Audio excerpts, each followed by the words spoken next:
are you guys doing? You're watching the beginning of the Bid Nerds. That was kind of a hard wipe there at the beginning of the show. Usually we let the song kind of like fill on out, but I pushed the wrong button. Who cares? That's not why you show up to the show. What's funny about that, JP, is that the end of our theme is an exhaust of an air-cooled Porsche driving off into the sunset. When you cut it like that, it sounds like the guy hit a dumpster or brick wall. Like, what happened to that guy?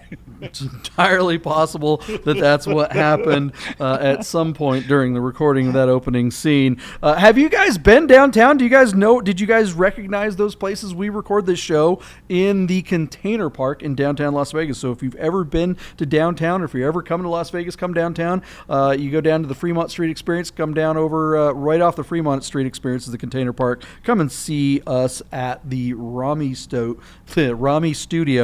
in the Container Park, and we'll hang out. My name is John Polnik. I'll put my name on the bottom there so you guys know, along with my partner Michael Deeb, who is not in Las Vegas. He's in San Francisco. What's going on, Michael Deeb?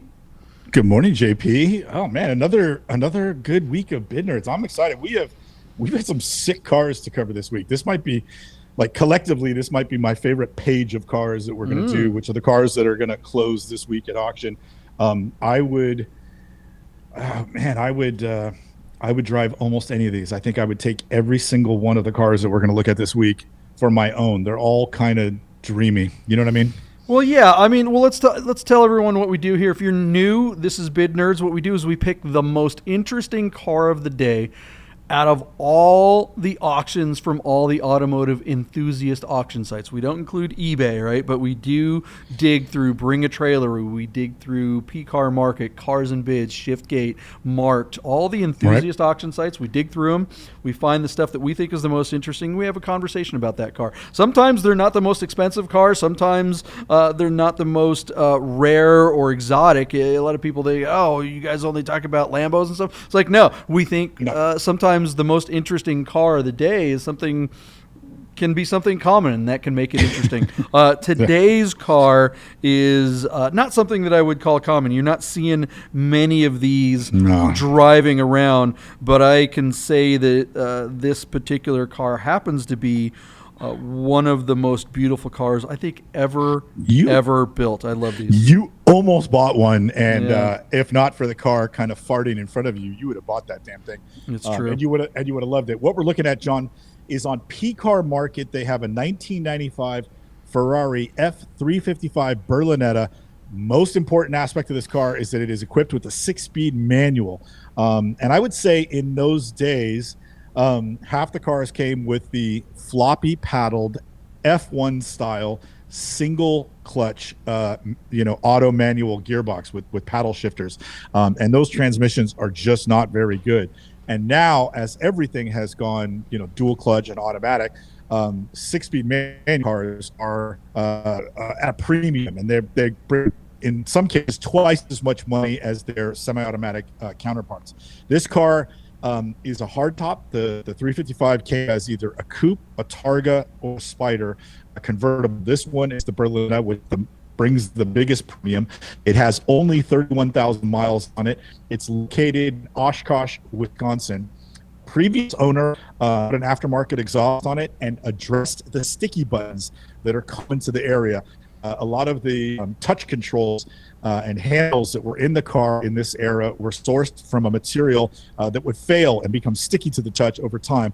And it's kind of an expensive and just a bit of a headache to address that. That's already been done and updated, so the interior in this car will feel as new. The current owner of this car, in preparation for the sale, did a lot of service. So it's got new timing belts. It's got new tires, new radiators, a new water pump, and he changed the oil. So basically, a major service has been done in preparation for the new custodian of this car to receive the car and begin to enjoy it immediately. Our car is sitting at just $70,000 on just a little bit of action, just 9 bids, and it closes in a day from us recording the show. So it's interesting to see, John, that a Ferrari on PCar Market, way to go. It doesn't look like there's a ton of activity. I do think the buyers will come out of the woodwork. These cars are in the market today are pretty rare, especially in this condition. It's certainly the right colors and resale red for Ferrari, the tan interior. That's what every gold chain silver fox that can afford one of these cars is looking for. But we're going to have to, at this point, the consignor is praying for a lot of action at the end, because they're certainly not showing that it's going to bring big money. And I have my suspicions about the result because of the platform. So I'll send it to you before I give that comment. What do you think about this car? And then what do you think about this car on this platform? Yeah, I mean, we always get a little nervous when we see something that's not a Porsche on PCar Market. This car really, if you're looking for a 355, if you know anything about these, this is kind of the one you want. I mean, maybe a Challenge would be the only one that would be more valuable than this version, right, for the street. But if you just want that classic looking Ferrari, this is one of the just, I mean, good Lord, just look at this thing. It even comes with some of the luggage. I don't know if that luggage is complete, but at least one piece.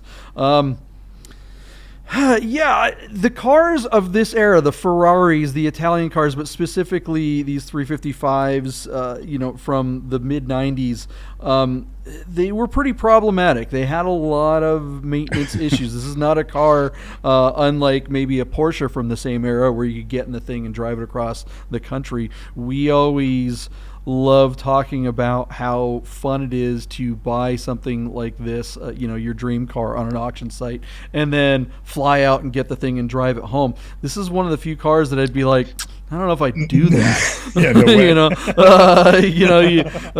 You're depending on how far you got to go, you may or may not make it. And if you're in some area where there aren't, I mean, look, you can't just take this thing to Midas and have it fixed if something goes wrong with it, right? You got to have someone that really knows this car. And I think that's something else that I wanted to talk to you about, Michael Deeb, is that in the past, these old Ferraris were the type of car that, people always wanted these, but that person that was into something like this was into it, and they would only buy it if the maintenance was exactly on schedule and it was done by Luigi at the Ferrari dealership, or some guy that's been doing it for 900 years and is well known within the community. If there was the slightest dink or scratch or paintwork, no one would touch it. But then jerks like Tyler Hoovey started getting them, and in the last 4 or 5 years, especially in the last couple of years, a lot of new money has, a lot of younger guys who have maybe coveted these when they were young are now going, oh yeah, I want to go get one. And they don't know about any of that stupid stuck up Italian stuff, so they just buy them. I think the market has really opened up on these, not just because maybe the market has been hot for the last 6, 7 months, 12 months. Maybe it's cooling off a little bit now. We'll talk about that in a second. But I think there are a lot more people considering cars like this. And this one may, despite whatever we think is going on in the market, may still bring a premium, because it appeals to both that new potential Ferrari owner and the stuck-up pleated pants old Italian guy that's like, I have to have the perfect one. What do you think? Yeah, I agree with that. It's interesting. The Ferraris from this era don't have chain-driven, can't have a belt from camshaft. And the problem with these early vintage cars is, in order to access that belt to change, the belt is $400, but you literally have to raise the car and drop the motor out of the bottom of it to access the belt. And that's 7 hours of service or 12 hours of service. And it winds up being thousands of dollars, usually $7,000 to $12,000 to change the belt on a mid-engine Ferrari. And that has always been, in some cases, a deal breaker for some people, or would really change the value of the car. If the belts were old and they needed to be serviced, then you weren't going to get top dollar for your car, even if it had low miles. So it behooves you to, if your car has been trusted to the Tony Mazzagatti of Ferrari area, that you would update all service before you get to market to ensure that you get top dollar. That is certainly the case here with this car out of Wisconsin. And like I said, it's the right gearbox, the right colors, the right miles, and this guy should get the right money for it. The problem I see for this consignor is he's trusting PCar Market with a car that should absolutely be on Bring a Dealer, and I think that's going to cost him. The certain broad appeal, John, This motor is one of the first Ferraris to employ a flat plane crank. And while I cannot describe the technical attribute of a flat plane crank, what I can tell you is that it lends this V8 a race car form in that the motor revs much higher than the Ferraris that came before it. A lot of mid-engine Ferraris would rev to 7,000 RPM, and people thought they sounded really good. Well, this car will rev over 8,500 RPM, and it sounds like a Formula One car. It's just incredible. The rev-happy nature is just, it makes driving the car so god dang thrilling. It's really fun. You open that thing up and shift at top RPMs, close ratio gearbox. This is one of the early cars that uses 6-speed manual, and you're talking about revs that only drop like, you know, a couple of hundred RPM, and it sounds like you just stay on the boil, and it makes driving this car really fun. I would think old fans of Ferrari, and I would agree with you, new fans of Ferrari, this is a car that is on their short list. The trouble for the newer buyer into these cars in the last 2 years become really, really expensive. And this car here, with all the services and the colors and the things, I think should be close to $185,000-$200,000 car. But because it's on PCar Market, I think it's going to fail to reach those kinds of numbers. So I'll just hand it over to you right now, and John, I'm going to say this car is going to get $158,000 and fail to sell, and it's going to wind up in the deal tank for $200,000. That's my prediction for this car. I think 200 might be a little too much for it, but I'm sure that's what the consignor is thinking. This car, the real number of this car should be like 175, 185, but I think on this platform, it's not going to come near that. I'm going to give you the car at $158,000 with a failure to sell. What do you say? Well, I think everyone is talking about the dirty R word coming in the future here. We are sitting here in it's almost August of 2022. A lot of stuff's going on in the world that are affecting all kinds of markets, and I think some of those things are going to affect our classic car and enthusiast car market as well. So, when you're considering which platform to sell your car on, looks like my feed froze up. Michael Deeb, can you hear me? Hey, JP. Yeah, it looks like might be back. Okay, sorry about that, guys. We had a little bit of a glitch there. When you're considering which platform to sell your car on, there are a number of things that you consider, right? PCar Market, we've talked about how they're really hit and miss. Their sales team is very pushy. They don't have a great reputation. Let's put it that way. But one of the things that they do have is the ability to get to market very quickly. They do not screw around. If your assets and all your photos and your videos are ready, they can have you up for sale, your auction live within a couple of days. I'm saying like 48 hours, right? It's true. It's true. It's exactly whereas Bring a Trailer absolutely brings the most money, and is the safest of all the platforms. However, the gestation period, let's call it, of submitting your car to be sold on Bring a Trailer and the time that it actually goes for sale can literally be months. I mean, we're talking minimum 4 weeks. I've never seen anyone get it done faster than a month, but it's usually 6 to 8 weeks is pretty typical. If you have a car like this, do you really want it to be for sale in the middle of September of 2022? My answer to that is hell no. If there's anyone that's going to pay a premium for this car, it's right now. I think that if we are going to see a correction, it's definitely going to happen, in a few months. And right now is the bubble. If you're sitting on equity on something like this, I think you're nuts to sit on it. If it's something that you're not planning on riding out, get off it. So maybe, maybe as a strategy, being on PCar Market. If I'm PCar Market, I'm pushing that. Like, I'm out there going, we can get your car to market right now. Do it while the market's hot, or at least still lukewarm. That's definitely in the word track of those solicitors over at PCar Market.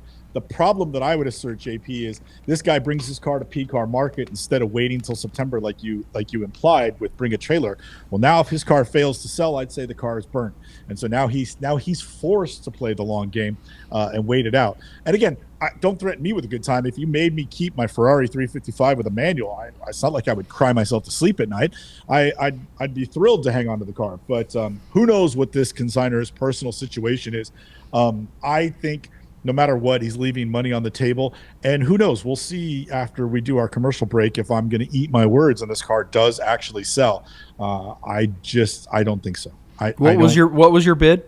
$158,000, which it's a made up number. But to me, I'm sure that's going to come in way below the reserve. I think it's going to wind up in the deal tank. And then I think the price in the deal tank is going to be unreasonably high, like 200 or more.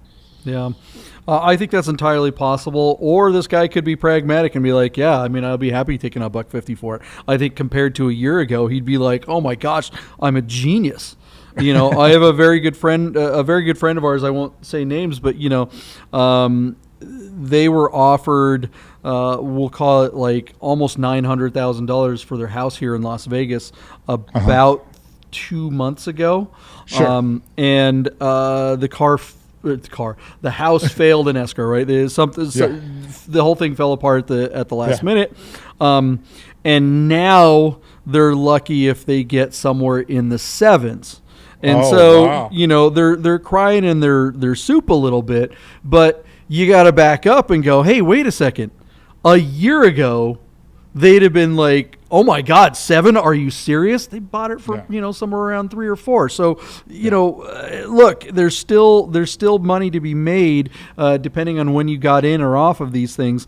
And I think cars are the same thing. This car, is it worth what it was 3-4 months ago when things were just bonkers and berserk still? No. But is it still way above what it was a year and a half ago? Heck yeah. So your number is 158. I'm going to say 150. I don't think it breaks 150, but I think that's what the car's worth. I mean, I think this was a $70,000 car a year ago. Oh yeah, I think you got to go further back, and again, the coupes and the manuals. I think that's the best of the breed. But I get your point. Your point is valid, even if your numbers are off a teeny bit. Okay, 100. We'll see what happens. I mean, these didn't break much. It was still difficult to break 100. I mean, granted, this is a GTB, so as the hardtop. If this were a GTS or a convertible, it'd be real hard to break 100. But man, I mean, Unlike that 328 GTB that was in Griot's garage that we covered last week, this car is a hell of a driver. This is an amazing car. This is a car that is a better driving car than a 993. I mean, this is oh man, these are one of the best driving cars ever. 100 horsepower more than a 993, and it sounds like a freaking race car. So they're worth the money. They bring the money. I'm betting against the platform, not the car here. So we'll see. Okay. You convinced me. If I buy it, I'm driving it home. I don't care. Oh, hell yeah. I'm with you. I'll navigate. All right, guys. What do you think? Will this car fail to sell? Will it bring the big money? Am I underbidding it? Does Deeb know what he's talking about? We will find out in just a moment, but make sure you hit the subscribe, like, and notification right now. Smash it. All right. Let's see how much this thing sells for. Okay, guys, I want to tell you about Vegas Auto Fest. The drivers are coming. This is one of our big sponsors. It's the biggest car show of the year in Las Vegas. It's one of the coolest car shows you can possibly experience anywhere. If you haven't made plans to be part of Vegas Auto Fest on September 17th, then do it now. Go to vegasautofest.com and register your car. You think you're a car enthusiast? Doesn't matter where you live. Plan a trip to Vegas on September 17th and come out and see this show. It's like Monterey Car Week all in a day. Have you ever been to the Quail? Have you ever been to Works Reunion? Have you ever been to Amelia Island? All those car shows are amazing and great. Have you been to Luftkult? Sure, but Vegas Auto Fest is something special. Make a plan for September 17th. We'll see you in Vegas. All right, guys, welcome back to Bid Nerds, your daily nerd out on the most interesting car of the day from all the automotive enthusiast auction sites. You need to hit that subscribe, like, and notification button right now if you haven't already. Because we do this pretty much every day, and you want to know the freshest nerds available, and that's the way to do it. You don't want those stale old nerds, so get the fresh nerds, because nerds are new every darn day. Today's most interesting car results are pretty interesting. Michael Deeb, let's go ahead and see what happened with this little F car. John, before we go any further, call the cops. This car got stolen. Boom. What the heck? Oh, my God. So, listen. PCar Market might be the place to go if you want a deal. If you're interested in a car, like even remotely, you owe it to yourself to watch it on PCar Market. What we're looking at is a 1995 Ferrari 355 Berlinetta with a manual. I can't remember the miles on this thing, but it's not many. The miles on the car were 41,000 miles. I thought this car might bring close to $160,000 to take it home. That has been the trend on other auction sites, and the cars like this that are in the classifieds are all listed for $200,000 and up. You took the more conservative tack. I know you're much more bearish on the platform than I am. I really thought this car would have a chance. I even thought 158 would be a bargain, but you said $150,000. JP, the car got a ton of action, 44 bids, and then it's sold for just $127,000. And I would have to say, barring some unforeseen accident on the like in the car's history or a repaint, none of which was listed on this platform, barring some weird thing that we don't know about, that is a grand theft auto if ever there was one. That's a deal. 127, less than 130 for a manual 355 with service and everything. Like I scratched my head when I saw this result. I was actually angry. I didn't watch the close of auction. I would have bought it for $127,000. Man, what a cool car for the money. And again, on other platforms in other areas of this country, I think a car like this would have brought, in my opinion, $30,000 more money. So, JP, unbelievable result. I'm shocked that the reserve was set that low, that the consignor was okay with this. I'm guessing that the consignor is not truly aware of what the market is, because in my opinion, he should not have agreed to a reserve that was so low that it wouldn't have protected his asset. And I think that this car got stolen. That's wow, totally. Anyway, to you, what do you think? Or is this a softening? Are we seeing a correction? Is this a canary in the coal mine? In the coal mine. I mean, look, is this a seller that's like, oh, he doesn't know better? I kind of doubt that. Maybe he put it on PCar Market. That is kind of a weird thing to do. Would this car have brought more money on a different platform? Probably. Yes. But with that much traffic, you got to I don't know, man.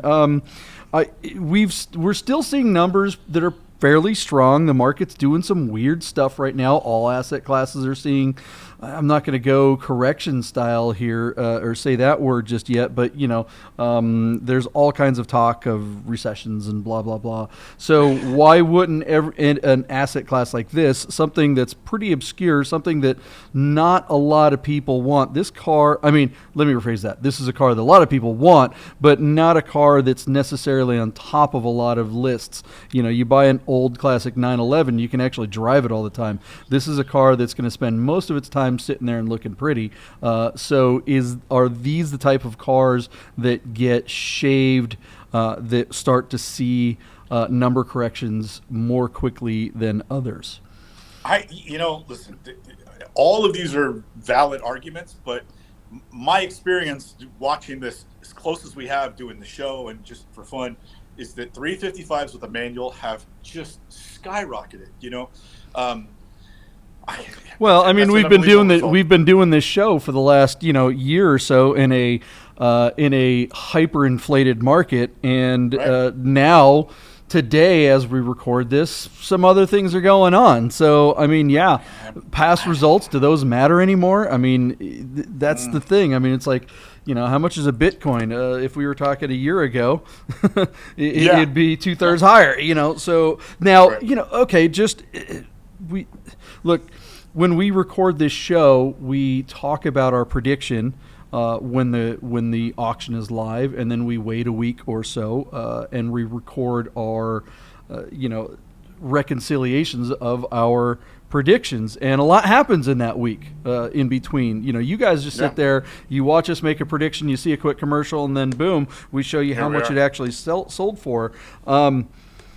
Everything there's some topsy-turvy stuff, but it is odd that as we're recording this, crypto has been actually down for the last month and a half, and we're actually seeing a little bit of a rally in some of the coins. Not huge. Ethereum is up like what, a third? It was down as low as 900, and now it's up to like 16. 1800, yeah. 1800, yeah, I don't know about that, but close enough. Whatever. So what's going on? Boy, lots to parse there. Maybe we'll get to more of the specifics on another episode. But I do agree with you that this car was well bought, and I do agree with you that this was the wrong platform, and I do agree that PCar Market is a platform to pay attention to, because sometimes there are deals. Now, we've seen some cars in the past when the market's been crazy. We've seen them get more money than you would expect, maybe even rivaling or bettering BAT. I mean, look at some of the Singer prices over the summer that were just out, just out of control. So, but this car, whatever, if you wind up with this car in your garage, you've got an absolutely one of the most beautiful cars of all time, and a great driver car. This is a car that you can sit on and will probably appreciate at some point in the future if cars are still legal in a few years. If you're allowed to drive anything like this. Anywhere, there you go, out in the desert somewhere in the dirt. There it is, guys. What do you think of the results? What do you think of what's going on in the market? Are we seeing a little bit of a correction? Are we seeing a lot bit of correction, as Michael Deeb would say, because he thinks it's a nearly $200,000 car. Is that going to happen anymore? We want to hear from you. We want to get your guys' opinions. Data points, guys. We need data points. Make your case in the comments below, and then hit the subscribe, like, and notification button. Let us know if there's a car that you want us to talk about as the most interesting car of the day on a future day, on a future auction that's coming out. We are going to be talking about another car that's coming up on PCar Market, a little 924 Turbo that's from someone we know here in Nevada. That car, surprisingly, he put it on PCar Market. I did not know he was going to do that. So look for that episode coming soon. Cool car. Yeah, very cool car. But all right, guys, Michael Deeb, thank you very much. Yeah. We'll see you guys tomorrow. Maybe, if I hit the button right.